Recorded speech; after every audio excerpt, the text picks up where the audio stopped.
yan. Hindi yan mawawala as a Sagittarius.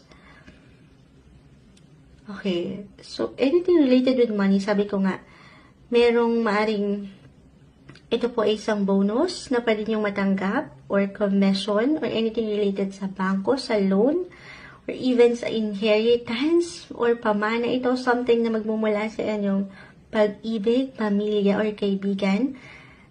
Something special. Okay, kasi ito yung umangat sa inyo, Sagittarius.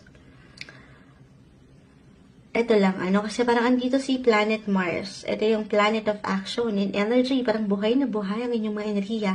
Isang message dito pa lang umaangat na marahil kailangan marinig ng ilan sa inyo. Guys, tayo po ay general message. Just only take what resonate pa rin.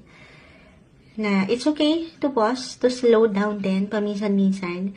As a Sagittarius, bilang birthday month nyo pa rin, andito pa rin